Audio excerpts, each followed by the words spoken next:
Yeah, my name's Zoe. I was one of the residents at Grenfell Tower. I lived on the 4th floor, which was the floor where the fire started. Yeah, I'm David, Zoe's partner. I was also with her the night when the fire happened on the 4th floor. Started on the 4th floor in Grenfell Tower. Kensington and Chelsea, so you're either one way or the other. For me, personally, you're either in Notting Hill Gate in a rich house, or you're in a building like Grenfell. That's just my opinion, but there was a big divide. You know, we're two of the lucky ones. We survived, we got out, but there's people who've lost, you know, families. People have lost all their belongings. People feel lost right now. Everyone's walking around like zombies. Here around Latimer, where Grenfell is, it seems like everyone basically knew each other, friendly with each other. There wasn't much trouble or anything going around. It was nice. I mean, the area was, as the community, were quite close. It's more of the lower class people that live around here. But everyone looks out for each other though. That's one thing. Yeah. Everyone always looks out for each other. So, like, even like my neighbour, well, my previous neighbour, if I go on holiday, I'll knock her door and say, can you watch my house for a week? So everyone looks out for each other, yeah. How was it for you on the night it was happening? We were actually asleep and we got woken up by banging on our door. We didn't go out straight away. But then I phoned my other neighbour who said, are you indoors? I said, yeah. She said, get out. Yeah, put your shoes on. I just literally took my phone and my key. I've still got my keys in my bag. When I was walking down that fire exit, I didn't know that was going to be the last time I'm leaving that building. Like, no one knew what was about to happen. Come. Quick. Hello, here. Come in, you gotta... because the smoke is coming. And I just remember feeling heat like I've never felt before. One of the worst things as well, they was telling people to stay indoors. Yeah. Do you know what I mean? We used to see that sign by the lift every day. If in case of a fire, stay indoors. Yeah. That's why I went back in. Yeah, that's why we went back in. And then I phoned my neighbour and she said, no, you need to get out. When we got downstairs, when it started to spread, it was absolutely boiling. I just remember, like, that's why the police kept pushing us back, because I remember one officer said something like, you know, if this building collapses, everyone's in danger. Do you see people I saw trying to jump firsthand, out? I saw a baby, a mother, I'm assuming, was at the window. She was gesturing with body language for somebody to catch her baby. She was about to throw the baby, which she did. She wrapped the baby in some sort of covering or blanket, and she threw the baby. This was from about the 9th or 10th floor, and a gentleman who was standing beside me ran forward and grabbed the baby, and then her shadow disappeared back indoors. People still up there that haven't been taken out yet. It's people's families, people still classed as missing. People that we saw every day, like in the lift, holding the lift open for them, helping them, you know, with the door if they got shopping. Like, the amount of all the missing posters, I recognise every single person. I might not have spoken to you, but I recognise every single person. Yeah. To just think, like, you know, maybe 2 days ago I walked past them and now they're gone. It's just... Some kids are lucky that they won't remember this as such, apart from in pictures and videos they might see as they get older. But do you know what I mean, for the ones that did make it out and are able to remember everything, do you know what I mean? Like, I saw a couple of the girls, or there was a girl that I saw that went to school the next day and done her GCSEs in her pyjamas, do you know what I mean? Yeah. Stuff like that, she's going to remember that forever. Well, I lost everything. The only thing I took with me were my chemistry notes and the clothes. The jeans and the shoes I'm wearing now. We started putting some of the works in the block after the cladding, like the gas pipes and stuff. The locations they put the boilers and the gas pipes, and the way that even whether it's council or TMO, the way they let them get away with where they was putting stuff. That's criminal. You know, you can't put a gas boiler right by the front door. You can't have gas pipes running down the only emergency staircase. It was mad. And just the smell of, like, burning plastic as well, and that smell was just in the air for days after. Just it's disgusting, like burning smell.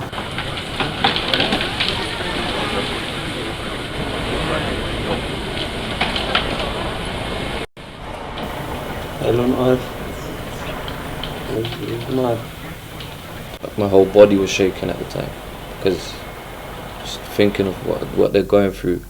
And what hit me as well was like there was I think she was a little girl standing out the window. She was screaming help, help from the bottom of her voice. That actually got to me. I thought it was one of ours actually calling for help.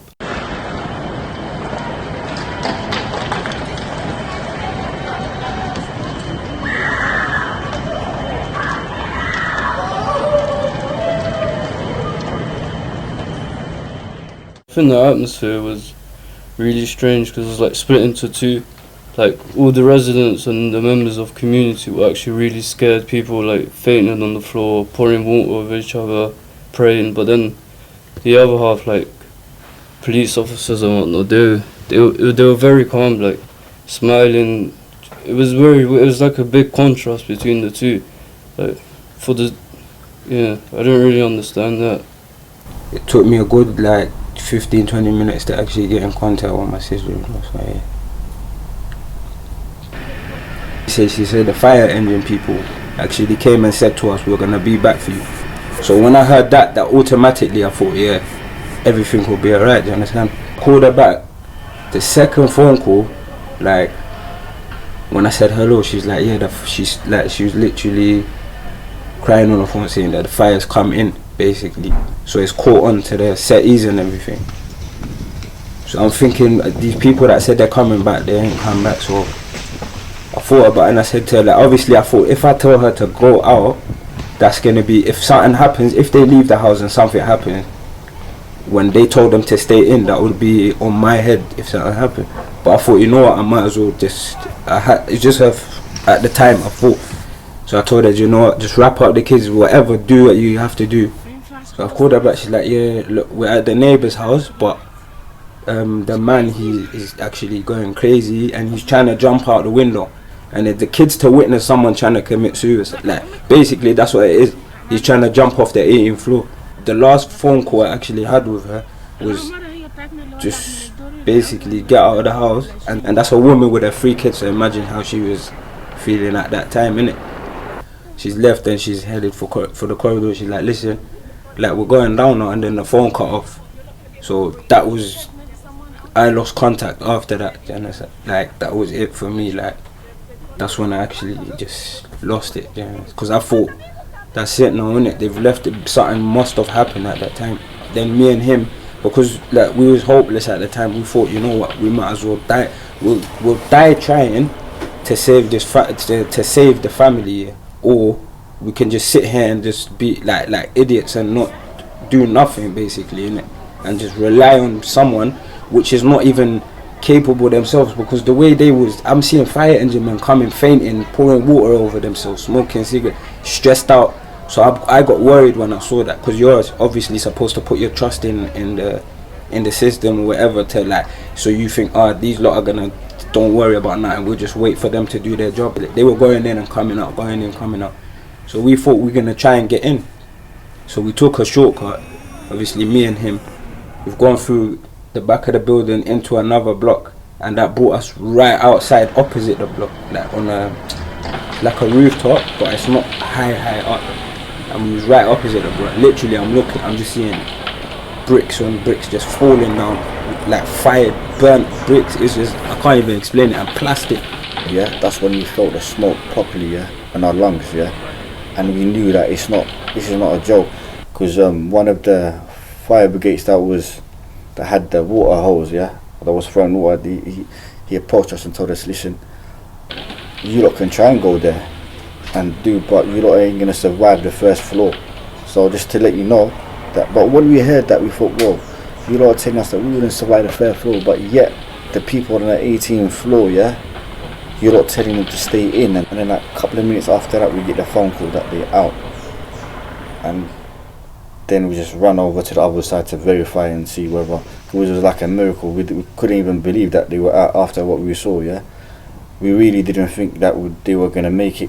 We saw them, the kids looked, the boy was like, he couldn't speak much, he was on the floor.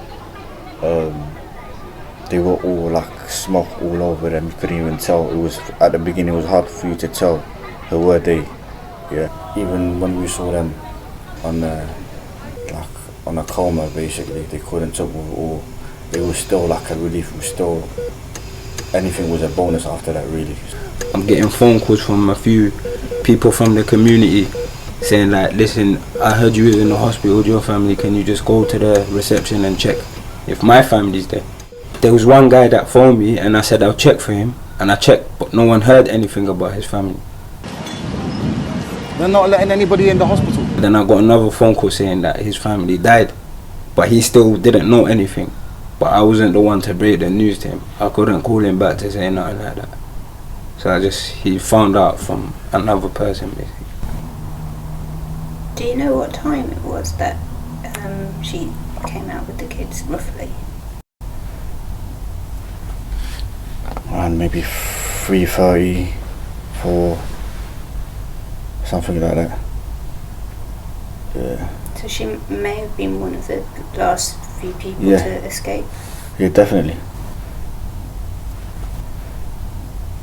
No one's really talking much about the people apart from what they can be given. So these luxury apartments, or £5,000 from the government, but they're not really talking about them, like how their workplaces have been dealing with them being absent, or like if they're getting the aid that the people have been donating.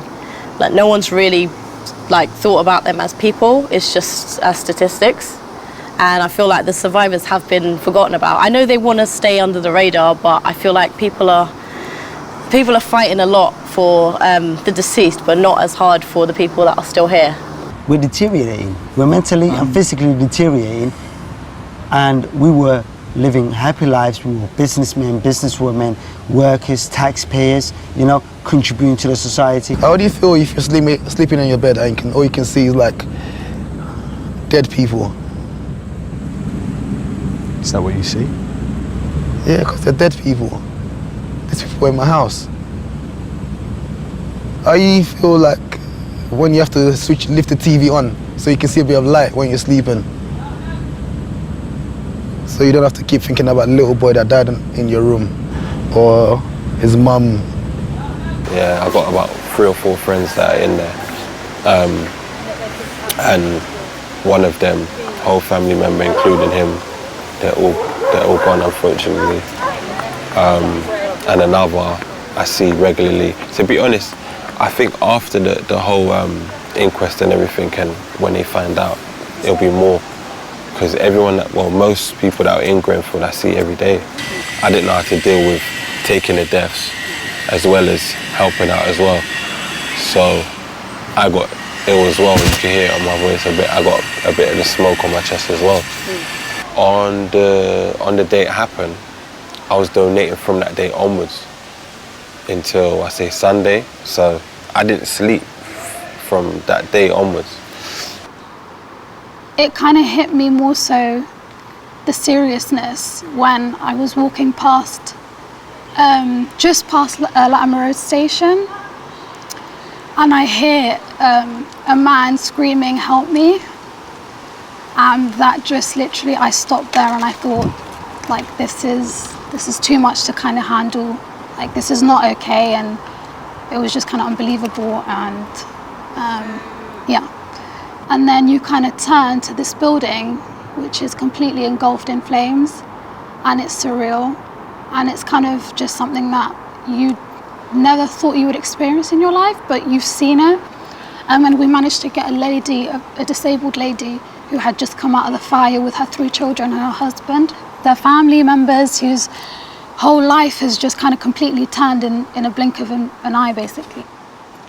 I'd just like to add on something, please. This is a picture in the paper which we believe is our sister holding some form of cloth, trying to get the attentions of the fire service to say that they're still in the building, and that's her husband next to her, 22nd floor. The shock of seeing how bad the fire was, because I've never seen something on that level. I don't think many of us have seen that in this country, not even in London, just like across the entire country. We haven't seen anything like that. I couldn't understand. My first reaction was, why has this happened? How has it happened? The entire block was on fire, and I just couldn't believe the scale of it. like walking on Westbourne Park Road, you could see it from far. Yeah. And it just looks like there's no words. I have no words for this. Like the first time I saw it, I was speechless. And knowing all the people trapped and what's happened to them. I want to talk about my friend who I know, who I've grown up with, who also knew Khadija, and we all went to the same school, we all grew up together, and she herself, you know, suffers with her own issues, and having one of her friends that were from her classes die so tragically, it's just sent her, you know, anxiety through the roof. And it's something that it's really sad, but these things shouldn't be happening, but I'm saying it's happened, and a lot of people who have mental health issues, it's really hard for them to cope. And it's really about, I mean, everybody is talking about the community coming together, but you need professional services to be able to deal with those issues, because they're not going to go away anytime soon. I mean, this is something that's going to affect people for the rest of their lives. When I actually went back home, so back to normal life again, that's when it started to hit me. Like every day it would just get a bit worse and worse, do you understand? Like just the flashbacks of the whole thing, then seeing the kids in hospital, like it was just a mad thing to see. Like more than the fire, obviously the fire was the worst thing I've ever seen, but then seeing the kids in hospital actually tubed up and all it is just something like, it's mad. Sometimes I drive past the building. It scares me, to tell you the truth. When I see it, you just think it just looks like death. The building actually looks like death. I saw a lady who was fixing the tape on, you know, her dad's posters, because physically there's nothing else she can do. You know, and it's really sad to think that's all she can physically do, because what is there for somebody who's lost their father, their family member, their father figure? What is there to do for them? And sadly, a lot of people are having to cope with it in different ways. Everybody responds to grief in a different way, and it's almost like she's kind of like obsessing over it, like it's got to be neat, and it just physically makes me feel just emotional talking about it, or even thinking about how she's dealing with it. This is how I feel towards it. I'm just trying to forget as much as possible, not bring it up, you know, things like that. So I've been advised a lot to go and get support and go to the GP and all of this here, but I might end up doing it, but to be honest, at the moment I'm still trying to reason myself a little bit, yeah. Do you feel that there's been support from the council and the local authorities? At first, I said the first 3 days it was like they almost thought they could get away with it. And then gradually they started to put certain things in place, but I'm still not happy with it, like how they dealt with the whole situation. I just feel like they don't care, to be honest, man. I feel like they really do not care. The residents were kind of like told to get out of the block a few years ago. They were kind of like reluctant of moving. A lot of people said that that's where their home is and they wanted to stay there, so I guess they just felt like, you know what I mean? It's kind of like it serves you right sort of thing. Well, with Grenfell, my niece goes to nursery at the bottom of Grenfell. So on that day that it burnt down, I took her to nursery and I picked her up from nursery. And after that, I took her home and I came back and then I went to work. So when I was at work, I saw the headlines, but it was only like to one floor. So I was thinking, oh, like they'll control it, man. They'll control it, they'll control it. I kept saying that to myself. And then I got back onto my break, 3 a.m, and it was like every floor had a fire in the window. Even though we're doing it from our hearts, we shouldn't have to do it because it's not really our responsibility, but we just do it because we're a community. We'll do it regardless, but firsthand, you know what I mean, the council should be doing that. I know like you have to like declare who's dead and who's not, but I feel like one of the main things that's killing everybody is the hope.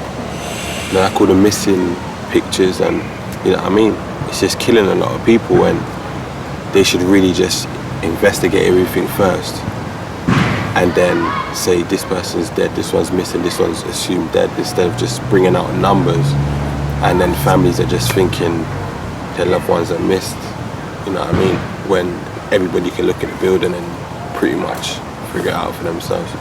More than donations, charity songs and all of them things need to be actually stamped on. I think they actually need to sort out the surrounding blocks because it's traumatized them as well.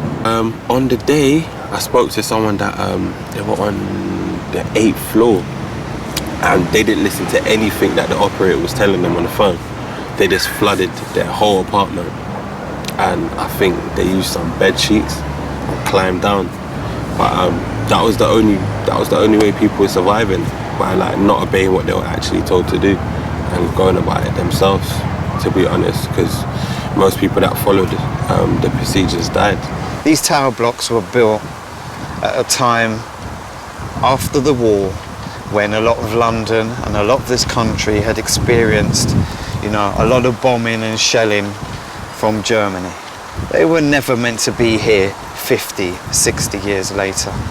Private contractors come out and they do the work of the councils. They take the heat.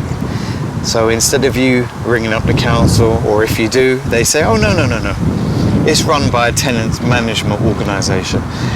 But ultimately, what a lot of people don't realise is that the council is still responsible for the properties that they own. When you have powerhouse local authorities like this, you have a collective vision of what you want to happen. Because I know growing up in West London, I remember when all these areas, even some of the more affluent areas where poor people used to live, they weren't interested. And now that money is poured into this area over the last 30 years or so and continuing, all of a sudden the people that they didn't care who lived here, they don't want them here. And this gentrification process is disgraceful. And it's so obvious and it's so blatant. You know, people's lives are still at risk. It's the fact that, you know, they're kind of separating, they're kind of fueling this separation. You know, people are saying us and them, and they're making it like that. Majority of who are living in the building were of Moroccan descent, of Eritrean descent, Somali descent, and you've got like a mixture of minority, you know. So it was evident that there was like a clear divide in that sense as well, because these people obviously were, you know, like immigrants to some degree, but it's not fair to say that, you know, they deserved any less than proper accommodation. That block is a prime example, which had so many people who, you know, English wasn't their first language, and they were just chucked into this place and just left there like we're doing you a favour. You know, many of them have seen things that none of us have endured. They've seen war, they've seen family members murdered in front of them, they've you know, endured famine, you know, all sorts of things. And then we bring them to the West where we're meant to be bright and shiny and fantastic, and we then don't look after them. I think people have a misconception about most people that live in social housing, and they actually believe that once you live in a council flat, or if you live in a council estate or an area, or any social housing in that sense, that you're someone that is unemployed or sponges off the government or sponges off. Me personally, I could talk about myself. I've never claimed job seekers allowance, for example. So after this event, when they're saying, oh, you can claim job seekers, and I'm like, JSA, and I'm like, well, what's JSA? Like, I honestly didn't know what JSA was. I've always worked, I've always been in a job, I've never claimed. I was thinking about even buying my own house eventually, and a lot of people in that tower block were actually homeowners or leaseholders. Especially our community are hard working people, are grafters, people that have started from nothing, built up their own businesses and very successful in life. We as a community, we stick together and we help each other, and I ain't gonna sleep if I know my neighbour is sleeping hungry, and that's the attitude that everyone has. I think it goes in line with the whole rich and poor divide that everyone keeps talking about in the area. So if you go up to like near Portobello Road, for example, and it's, you know, it's summer, it's very nice weather, and a lot of the time you will see like Kensington Park Road, for example, there'll be like lots of restaurants down that road. and people will be sitting outside in the summer having their dinner, having a drink, which is obviously nice, but when you saw that, and then 5 minutes down the road, there's protests, there's vigils, there's people crying, there's people, you know, boxing up clothes and things like that. It was a total contrast, and you kind of, I don't know, you kind of thought, you felt a bit, oh, should people, it's so weird, should people be doing this? Should they be eating out in the area when something down the road, like really tragic, is going on? It's weird, because, you know, they're just sort of living their life, but at the same time, it looked like they didn't really have a care in the world. But the community has held it together on their own. They haven't had to rely on anyone else. They've all just got together and worked together and relied on each other to just sort of keep things going and keeping people sane and alive. And it's important not to have any violence, or people start fighting with each other, attacking each other, or even, you know, when Theresa May came here and she kind of got heckled after she came out of the church. You know, I get it, but at the same time, she's still a human being. I don't think that's the answer. You know, she's an older lady as well.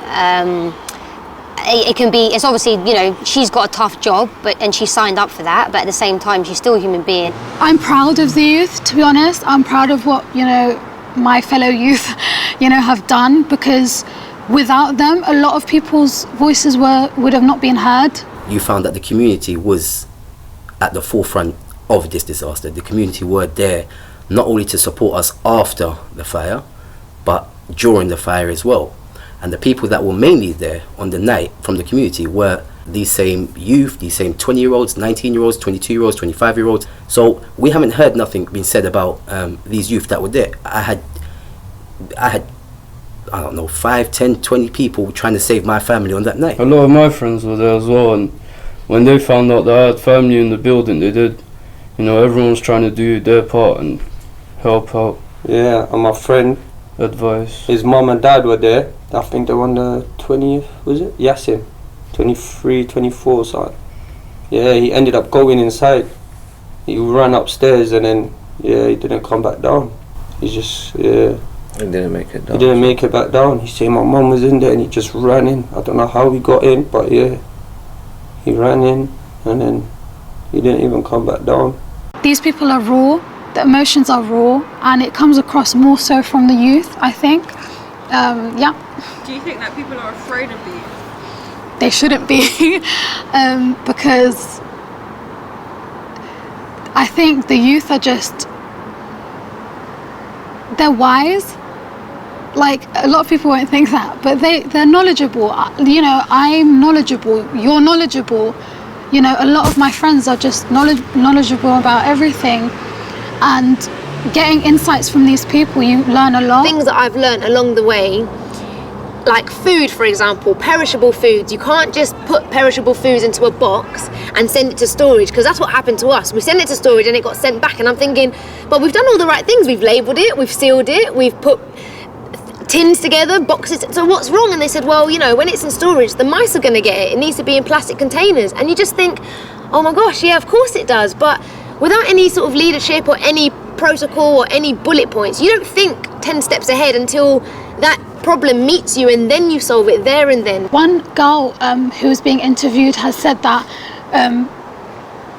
they wanted to come and protest and have a discussion or talk to someone who is responsible, but they were leaving from the exit. The people who were responsible were leaving from the back exit, and that just fueled anger so much more. I think the misconception as well of like the fact that these people are coming from certain areas and they might bring certain, you know, antisocial behavior even. Obviously I don't want to say it because this is my area, but this is sometimes what is, you know, kind of thought about with certain people, and it shouldn't be the case. People just wanted to dialogue. People wanted to know what was going on. A week before all of this happened, I just finished reading Martin Luther King Jr.'s autobiography, and it was almost like a manual, a tool guide on how you deal with community, how you love and serve people, and that you don't reject anger, but you love people through it. I'm not from here, I'm not a West Londoner, I live in East London, I live in Ilford. And so the commute between home and here takes me about, I don't know, like an hour and a half. Help is good, but without any management, we're not going to get anywhere. So I just remember grabbing a chair and just jumping on the chair and saying, can everyone just stop, put everything down? And people just looked up to me, and I just thought, oh, right, well, what do I say next? And I said, right, there's going to be non-perishable foods coming that needs to be sorted into boxes. You've got manpower, but ladies would probably be better to sort it all, you know? Over the course of the week, the volunteer army grew and grew. By Friday, so much had been donated, the community was struggling to keep up. To the council, I would like to say, please could you free up some storage for us, because everywhere is saying we're full, and yet more people are bringing, so what do we do? I've been here since the beginning, and one of the amazing things about what's happened here is the way the community has pulled together. And you just can't simply say, okay, I'm not going to come today, because you are a body which holds the contact numbers for vans or holds the contact numbers for warehouses, and the minute you step out of that role, there's a void there that unless you have passed the baton on to the next person, it's difficult to just go back to work. First day I came down when it happened, it was really, really strange because there was loads of people here, and it sounds weird, but it was positive because so many people were supporting each other. No one was looking at anybody's colour, and I know this area can be very, very divided in terms of race, in terms of if you're from Ladbroke Grove or Westbourne Park, like it can be very divided. But you know, you could see Muslim women taken over from the Sikh men who were giving volunteers food. Everybody was here, like literally passing boxes, passing bags to each other. No one was, you know, no one had any kind of like animosity there. They were all helpful. It was really kind of overwhelming, like how many people came out in abundance to help. A few days later, on the Friday, it was the same vibe, like everybody was here helping out, but it seemed a bit more different, and it just didn't really seem like it was, you know, people here mourning. It seemed like people were just here for the sake of being here. During one of the days when there was the first protest, I didn't go to the protest, but it was approaching, and you could see like all of these police officers just came like rushing to the area, and everybody was confused thinking, why are they here? And you could hear the chants coming on, and there was this guy there, and he literally was burning frankincense, and he was just literally circling the area, burning it and giving out little samples to people, because that's meant to be something that's really calming. It's meant to help with depression. It's meant to be cleansing as well. So it was really nice that he did that. He was talking to police officers, he was talking to locals, he was taking pictures, and it was just a nice thing to see, like something really kind of spiritual, bringing it down to the area, because it is a graveyard. It's somewhere where there's hundreds of people that have died, and I think we are forgetting that. You imagine that you've been living in the house your whole life. You imagine your baby photos. You imagine your wedding photos. You imagine your kid's hair, for example. Imagine, I don't know, things that have been passed down generations for your great granddad. Imagine jewelry on your wedding day. Imagine your wedding ring. Imagine, for example, some people would keep their firstborn's baby grow, or each kid's baby grow. Now imagine your whole life contained in one box or one room, and everything wiped out. Everything. So you have no trace of anything. You have no evidence that you ever lived before today. Things seem to have quietened down a bit. I don't know if it's because people are going back to work or what, but it kind of feels like a lot of people are starting to forget what's happened. Yeah. But the survivors, you know, and their families, like I said, we're never going to forget what's happened. Ever.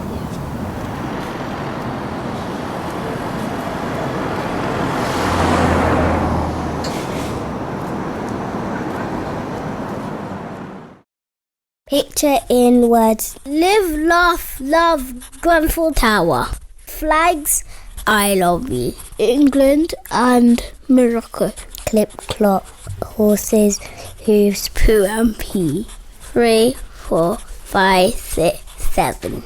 Ground floor, second floor, the movement of a lift. An elephant, rhinoceros and giraffe came to Grenfell Tower for the day. Flowers. Free Syria. Lionel Messi is the best. Live, laugh, love. Grenfell Tower.